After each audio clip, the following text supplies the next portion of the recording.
Radhe Krishna friends, आपका दिल से स्वागत है आपकी अपनी चैनल आइडियल मेमोरियल प्रोफिशिएंसी पे। मुझे लगता है आपको ये बिल्कुल नहीं पता होगा कि अगर किसी भी टॉपिक की अंडरस्टैंडिंग क्रिस्टल क्लियर हो तो उसे याद रखना, मेमोराइज करना उतना ही आसान होता है। And I will try my best to help you with that. So without wasting much time, let's get started.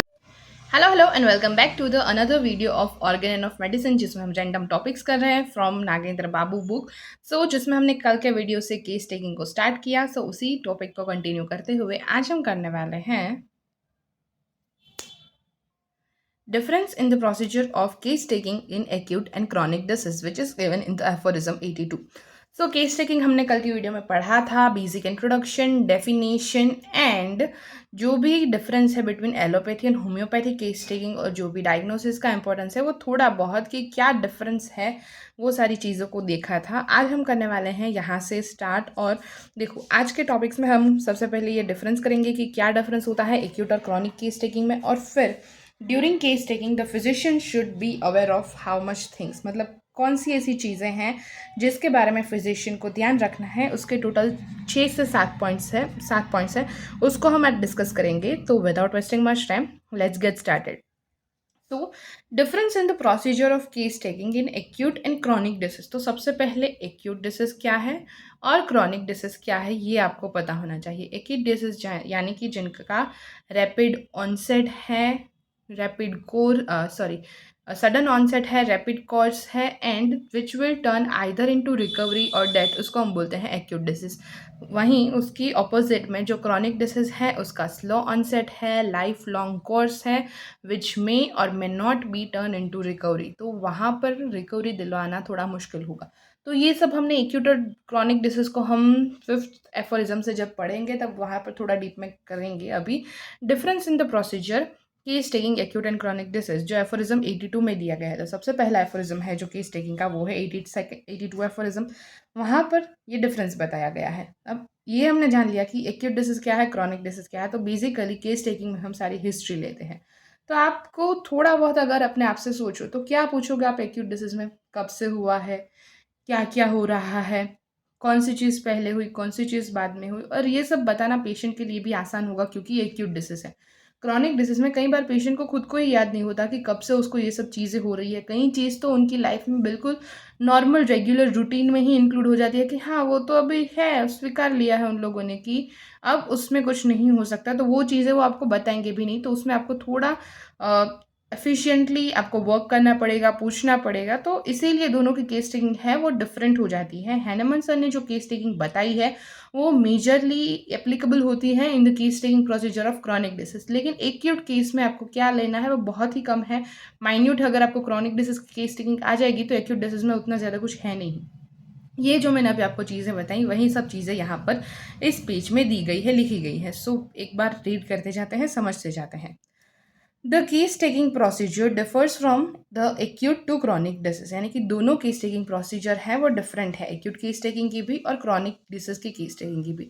In the case of acute disease the chief complaint are recently developed and the patient can recall all the symptoms clearly. जैसा कि मैंने अभी आपको समझाया कि acute disease है उसमें chief complaint है वो अभी ही डेवलप हुई है, तो पेशेंट ईजिली सारे सिम्टम्स आपको याद करके बता देगा। Since the patient is suffering currently with the disease, he will explain the minutest detail with ease. अभी वो पेशेंट उसी चीज़ से सफ़र कर रहा है तो उसकी हर एक माइन्यूट डिटेल वो आपको बड़ी ही आसानी से दे देगा।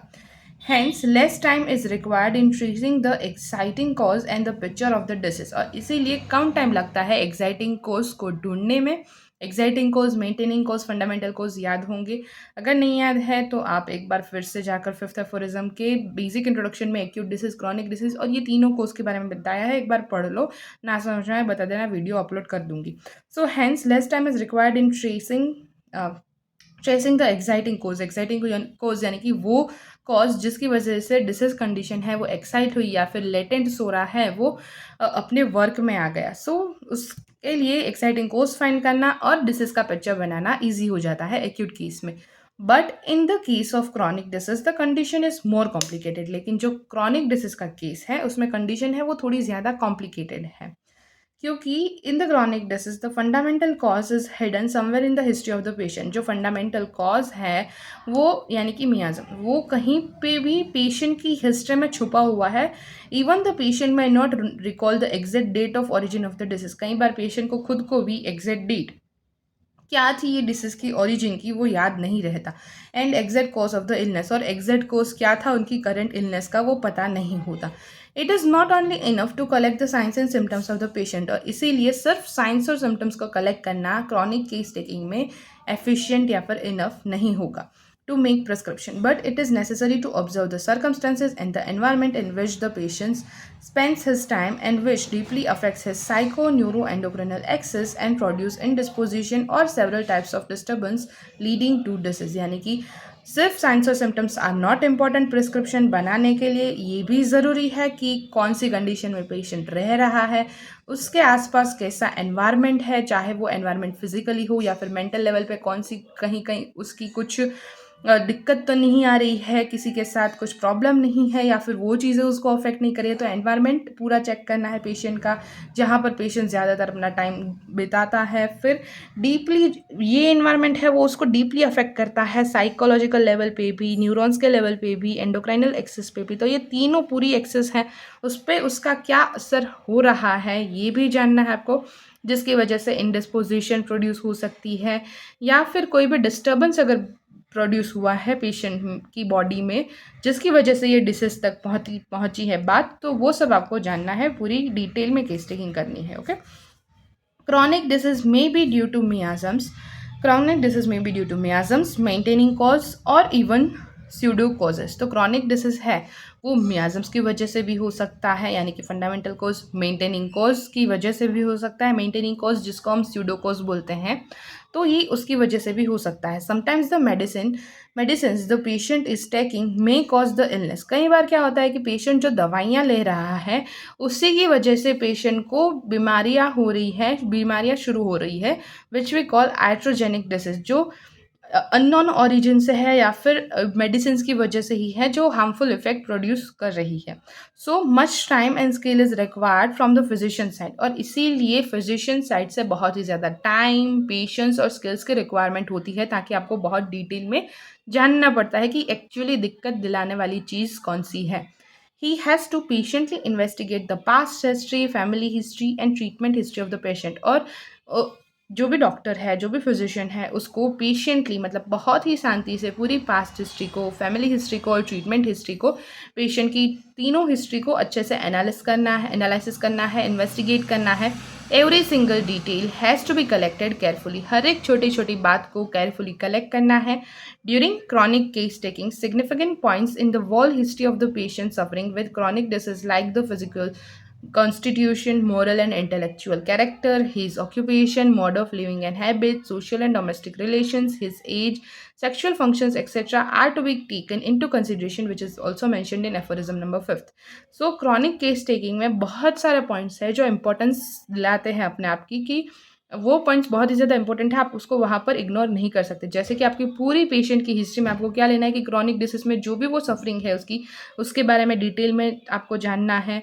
उसका फिजिकल कॉन्स्टिट्यूशन कैसा है, कौन सा डायथिसिस, कौन सा टेम्परामेंट, क्या चीज़ें उसकी है, दिखने में कैसा है, तो पूरा physical constitution, moral and intellectual character की वो क्या सोचता है, उसके लिए उसके खुद के मोरल्स क्या है, वो किस तरीके से रिएक्ट करता है किसी भी सिचुएशन में, his age, his sexual functions etcetera, ये सारी चीज़ों के बारे में आपको जानना होता है, ताकि आपको पता चल सके कि इस age, sexual mode of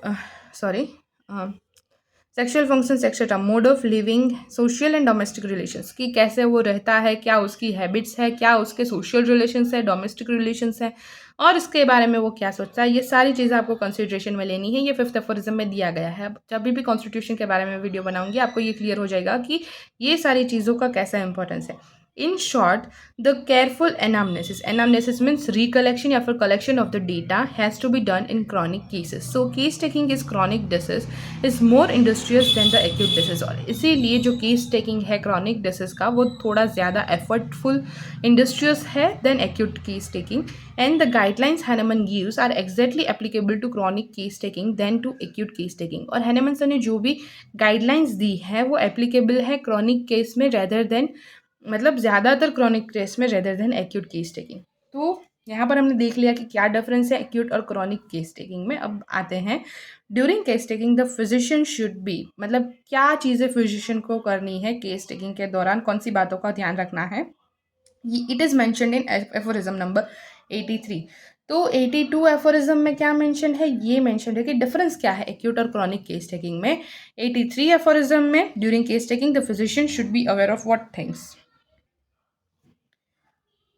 During the case taking, the physician should be first free from the prejudice. Refer also aphorism 6. तो aphorism 6 में डिटेल में दिया गया है कि फ्री फ्रॉम द प्रेजुडाइज यानी कि the physician should be unprejudiced observer. Case taking में फिर से उस बात को हाईलाइट किया गया है कि पेशेंट जो भी बातें फिजिशियन को बता रहा है, फिजिशियन को बिना प्रेजुडाइज हुए यानी कि बायस्ड हुए उन सारी बातों को समझना है, सुनना है. Because physician is also a human being, he may be have prejudiced idea regarding the desire, aversion, social habits, etc., which he should try not to impose on the patient nor express his opinion on his subjects during case taking. यानी कि physician है वो खुद एक इंसान ही है, इंसान से कई बार गलती हो जाती है, लेकिन with practice he should develop a habit कि वो प्रेजुडाइजली सारी चीज़ों को देखे. ही मे हैव प्रेजुडाइज्ड आइडिया, उसके अपने खुद के कुछ आइडियाज़ हो सकते हैं जिसमें वो बायस्ड हो, कुछ डिज़ायर एवर्जन हैबिट्स हो सकती हैं, लेकिन उसको कभी भी पेशेंट पे अपनी डिज़ायर्स, अपने एवर्जन्स, अपने आइडियाज़ को थोपना नहीं है. उसको पेशेंट जो भी एक्सप्रेस कर रहा है बिना अपने ओपिनियन दिए सारी चीज़ें सुननी है, नोट करनी है. For example a slightly obese physician might overlook the problem of obesity. अगर कोई फिजिशियन है वो थोड़ा ओबेस है तो वो हो सकता है कि पेशेंट की ओबेसिटी की जो कंप्लेन है उसको ओवरलुक कर दे, उसको ठीक से ध्यान ना दे. Physician must consider every case as a new one and should not consider the present case as a similar to previous treated one etcetera. Physician को चाहे उसके पास पहले वैसा सेम केस आ गया है लेकिन पेशेंट डिफरेंट है, तो कभी भी फिजिशियन को एक केस को दूसरे केस के साथ कंपेयर नहीं करना है. हमेशा उसको नए केस की तरीके से ही देखना है, फिर चाहे आपने वैसे केसेस ट्रीट भले ही किए हो, क्योंकि हर एक केस अपने आप में कुछ अलग होता है. जैसे कि मैं एक ड्राइंग बनाऊंगी, आप एक ड्राइंग बनाओगे और कोई और एक ड्राइंग बनाएगा, हो सकता है कि 99.99% सिमिलरिटी हो लेकिन 0.01% कहीं पर तो डिफरेंस आपको मिलेगा ही. और इसीलिए यहाँ पर ये बताया जाता है कि फिजिशियन को हमेशा अलग केसेस के रूप में ही ट्रीट करना है. Selecting a remedy based on the physical makeup गेट of the patient alone is definitely not a good sign. मतलब सिर्फ आप पेशेंट को देख कर और उसके चलने के ढंग से या फिर कुछ कॉन्स्टिट्यूशन के बेसिस पर अगर आप उसको रेमेडी दे देते हो या फिर थेरापेटिकली भी रेमेडी दे देते हो तो ये एक अच्छी साइन नहीं है. ट्रू होम्योपैथिक फिजिशियन की उसको डीप में ही केस टेकिंग करनी है. हाँ, अगर एक्यूट केस है, टेम्पररी रिलीफ के लिए आपको जो थेरापेटिक दवाई आपने दी फिर जाकर आपने केस टेकिंग किया, विच इज़ थोड़ा बहुत ओकेश, लेकिन आपको क्या करना है, डिटेल केस टेकिंग ही करना है. कुछ बातों के बेसिस पर आपको रेमेडी नहीं प्रिस्क्राइब करनी है. दूसरी थिंग जो फिजिशियन को हमेशा ध्यान में रखनी है वो है साउंड सेंसेस यानी कि अपनी पांचों सेंसेस को देखना, सुनना, नाक को भी, स्किन को भी, टच को भी. कि पेशेंट है वो क्लिंगी होगा तो बहुत ज़्यादा आपसे मतलब चिपक के बात करना चाहेगा, ऐसे आगे फॉरवर्ड में बैठकर आपसे बात करना चाहेगा. तो ये आपकी सारी जो सेंसेस हैं उसको आपको साउंड रखना है. Individual examination of the patient requires alertness.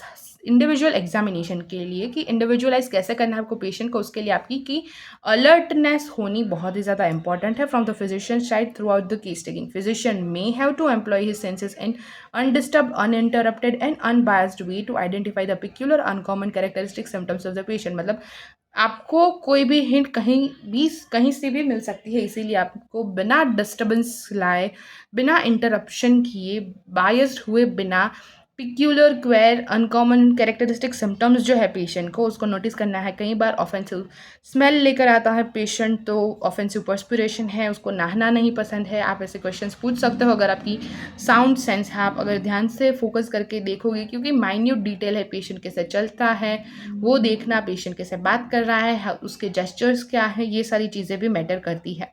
The clue to unlock the case might come from any sphere of the patient, मतलब पेशेंट कहीं से भी आपको हिंट दे सकता है और वो एक चाबी कहीं से भी आपकी केस टेकिंग की चीज़ को आसान बना सकता है PQRS सिम्टम देकर। During case taking the physician may see, listen, smell और touch any abnormality in the patient and his behaviour, मतलब पेशेंट की कोई भी बिहेवियर में कोई भी एबनॉर्मलिटी आप देख कर, सुन कर, स्मेल कर कर या फिर टच की एबनॉर्मलिटी को टच कर कर आप फील कर सकते हो कि पेशेंट की क्या PQRSनेस, इंडिविजुअलाइजेशन वहाँ पर प्रेजेंट है, क्या कैरेक्टरिस्टिक पेशेंट में प्रेजेंट है।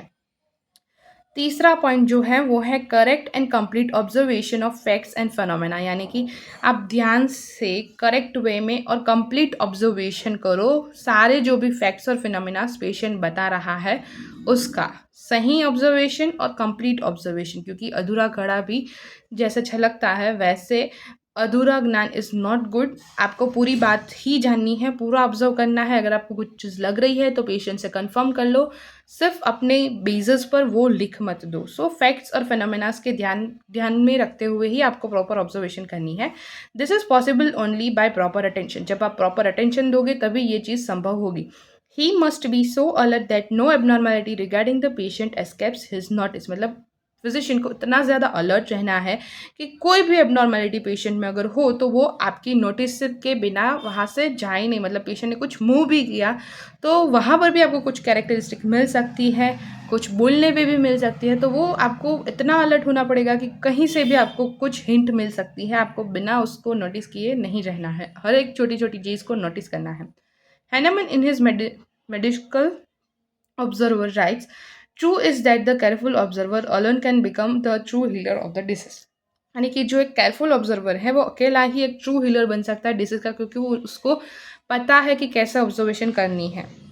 A great part I believe of the art is to be able to observe, और आर्ट का सबसे बड़ा ग्रेट पार्ट क्या है, किसी चीज़ को बड़ी ही ध्यान से ऑब्जर्व करना, फिर चाहे वो पेंटिंग है, सिंगिंग है। आप स्टार्टिंग तो ऑब्जर्वेशन से ही होगी, वैसे ही homoeopathic case taking is also an artistic process ना, तो यहाँ पर भी आपको ऑब्जर्वेशन की स्किल की बहुत ज़्यादा ज़रूरत पड़ेगी। Says Hippocrates in his aphorism, the observation of the phenomena must be careful and accurate, जो ऑब्जर्वेशन का फिनोमेना है वो एक्यूरेट होना चाहिए, केयरफुल होना चाहिए। Any amount of belief and fantasies and personal bias has to be avoided, कोई भी टाइप की बिलीफ है कि मुझे ऐसा लगता है या फिर आपको ऐसा लगता है, कोई भी फैंटेसी है, कोई भी पर्सनल बायसनेस है कि आप मुझे तो ये ठीक नहीं लगा, मैं उसको नहीं, ये सिम्टम्स को नहीं लूँगी।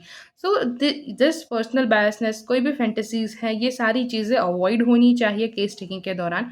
Non observation and mall observation is an offence on the part of homeopathic physician. So non observation और मार ऑब्जर्वेशन क्या है ये आपको सिक्स एफोरिज्म में डिटेल में पता चल जाएगा। सो ये दोनों चीज़ें हैं वो कभी भी आपको नहीं करनी है। नॉन ऑब्जर्वेशन इज थिंग कि आप पेशेंट कुछ बताना चाह रहा है, वो कुछ आपको हिंट दे रहा है और आप उसको कैप्चर ही नहीं कर पा रहे हो।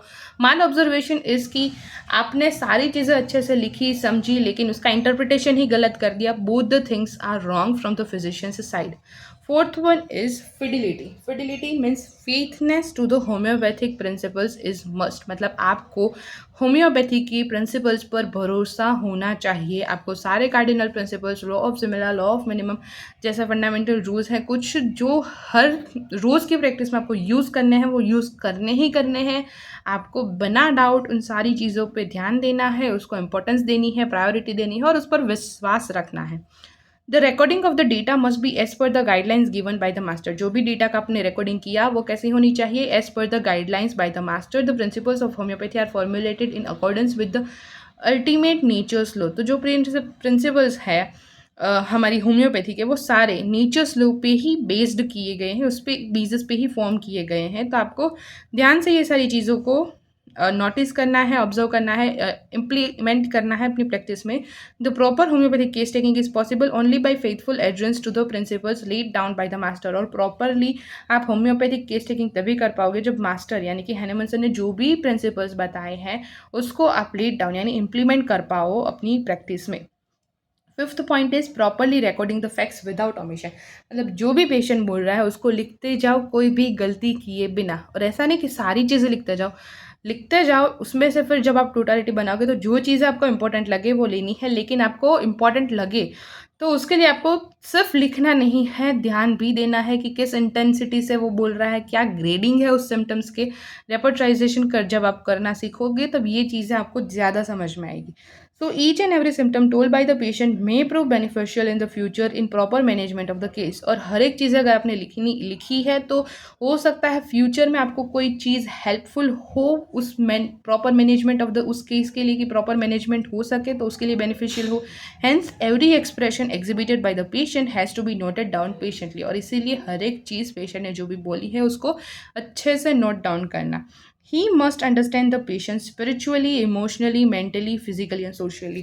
और केस टेकिंग के एंड तक फिजिशियन को इतना कैपेबल होना है कि वो पेशेंट को हर लेवल से समझ जाए कि वो स्पिरिचुअली कैसा है, इमोशनली कैसा है, मेंटालिटी कैसी है, फिजिकली कैसा है और उसके सोशल रिलेशंस कैसे हैं। A good physician on the one hand must be a good human being. पहले एक अच्छे फिजिशियन बनने से पहले आपको एक अच्छा इंसान बनना होगा। जब आप अच्छा इंसान बनोगे तभी जाकर आप ये सारे लेवल को बिना बायस हुए, बिना जस्टिफाई किए उसको अच्छे से समझ पाओगे। Skilful in developing fruitful rapport with the patient. Skilful होने चाहिए आप रेपो बिल्डिंग यानी to establish a relationship with the patient. Relationship is not in the sense a kind of relation, it's a good doctor patient relation, कि वो आपको comfort में आकर सारी चीज़ें बिना कुछ डर के बता सके और आपके इतना ट्रस्ट कर सके कि आप वो बात कहीं बाहर नहीं जाने दोगे। He must understand that pathology is not basis for prescription but helps in only understanding the nature of the disease। और फिजिशियन को ये भी समझना है कि पैथोलॉजी है वो प्रिस्क्रिप्शन का बेसिस नहीं है, लेकिन डायग्नोसिस के बेस पर, पैथोलॉजी के बेस पर आपको डिसीज़ का नेचर पता चलता है, जैसे कि वो कौन से मियाज़म में है, वो कैसे डेवलप हो रहा है, सोरा है, साइकोसिस है, सिफिलिस है, उसके अकॉर्डिंग आपको प्रोग्नोसिस भी पता चलेगी। तो ये सारी चीज़ें हैं जो फिजिशियन को केस टेकिंग के दौरान याद रखनी है, which is mentioned in aphorism 83। First is free from prejudice, second is sound senses, third is correct complete observation of the facts and phenomena, fourth one is fidelity which is faithfulness to homoeopathic principles is must, and fifth one is properly recording the facts without omission. कोई भी भूल किए बिना सारी चीज़ों को अच्छे से रिकॉर्ड करना। Sixth is to understand the patient in a whole sphere, यानी कि spiritually, emotionally, mentally, socially and physically. Seventh is skillfulness in rapport building. Eighth one is pathology is not the basis of prescription, it's only helpful in understanding the nature of the disease. Hope this would be helpful to all of you. ये video आपको अगर पसंद आई है, कुछ सीखने को मिला है, कुछ जानने को मिला है, let me know in the comment section. अगर वीडियो अच्छी लगी है then do like the video, share the video with your friends and family, subscribe to my channel and मिलते हैं नेक्स्ट वीडियो में। तब तक के लिए tata see bye bye and take care. Thank you so much guys for watching this video till now. Also give your valuable feedbacks and suggestions in comment section। और हाँ, like करना, share करना and subscribe करना गलती से भी मत भूलना। Stay tuned, टेक केयर, मिलते हैं नेक्स्ट वीडियो में, तब तक के लिए टाटा बाय बाय।